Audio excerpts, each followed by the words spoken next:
Halo semuanya, kembali lagi di channel kita. Kalau ngomongin Bali, pasti yang kebayang langsung pantai-pantainya yang indah, budayanya yang kaya, dan keramahan warganya. Tapi, tahukah kalian, di balik keindahan itu, Bali juga menyimpan banyak cerita rakyat dan mitos yang turun-temurun. Salah satunya adalah kisah tentang Memedi.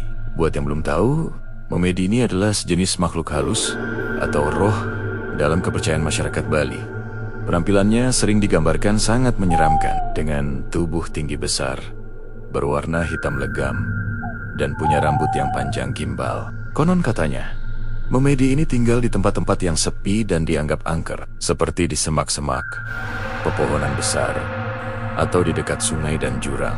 Nah, yang paling bikin merinding dari cerita Memedi adalah kebiasaannya. Masyarakat Bali percaya kalau Memedi ini suka sekali mengganggu, terutama pada anak-anak kecil yang masih suka keluyuran sendirian saat hari mulai senja, atau yang dalam bahasa Bali disebut sandikap. Ini adalah waktu pergantian dari siang ke malam, yang dipercaya sebagai waktu di mana makhluk-makhluk gaib mulai keluar. Menurut cerita yang beredar, Memedi punya cara unik untuk menculik korbannya.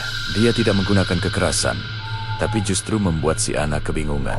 Memedi akan membuat anak tersebut linglung, kehilangan arah, dan akhirnya seperti terhipnotis untuk mengikutinya. Si anak akan diajak masuk ke dunia gaib atau disembunyikan di tempat-tempat yang tidak akan terpikirkan oleh orang lain. Misalnya di atas pohon kelapa yang tinggi, di bawah tumpukan daun bambu, atau bahkan di dalam lipatan tikar. Orang tua yang kehilangan anaknya tentu akan panik luar biasa. Mereka akan mencari kemana-mana, tapi tidak akan bisa menemukan si anak. Disinilah peran masyarakat desa menjadi sangat penting.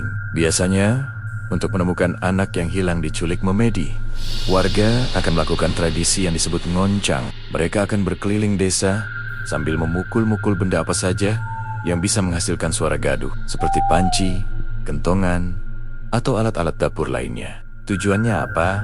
Tujuannya adalah untuk membuat keributan. Konon, Memedi ini tidak suka dengan suara yang bising. Suara gaduh dari pukulan panci dan kentongan itu dipercaya bisa membuat Memedi merasa terganggu dan akhirnya melepaskan anak yang disembunyikannya. Sambil berkeliling, warga juga akan terus memanggil-manggil nama si anak dengan harapan si anak bisa sadar dan kembali ke dunia nyata. Seringkali, setelah tradisi ngoncang dilakukan, anak yang hilang itu akan ditemukan dalam keadaan linglung dan kebingungan di tempat yang tidak terduga, tapi dalam kondisi selamat. Ketika ditanya, biasanya si anak akan bercerita kalau diajak bermain oleh sosok besar dan hitam, tapi dia tidak merasa takut sama sekali. Bahkan, ada yang bilang diajak makan, tapi makanan yang diberikan sebenarnya adalah cacing atau serangga. Untungnya, si anak menolak untuk memakannya. Kisah Memedi ini bukan cuma sekadar cerita horor untuk menakut-nakuti. Ada pesan moral yang sangat dalam di baliknya. Ini adalah cara para orang tua zaman dulu untuk mendidik anak-anaknya agar tidak keluyuran sendirian saat maghrib atau sandikala. Ini adalah nasihat agar anak-anak sudah berada di rumah saat hari mulai gelap, karena waktu itu dianggap berbahaya, baik secara nyata maupun gaib. Selain itu, tradisi ngoncang juga menunjukkan betapa kuatnya rasa kebersamaan dan gotong royong dalam masyarakat Bali. Ketika ada satu keluarga yang tertimpa musibah, seluruh desa akan turun tangan untuk membantu tanpa pamrih.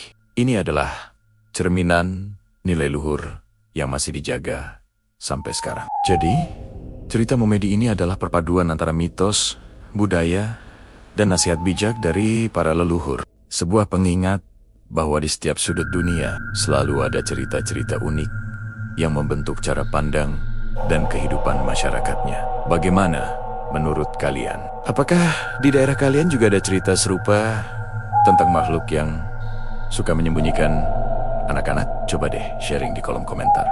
Ya, terima kasih sudah menonton video kali ini. Jangan lupa like, komen, dan subscribe channel ini biar kalian gak ketinggalan cerita-cerita menarik lainnya. Sampai jumpa di video berikutnya.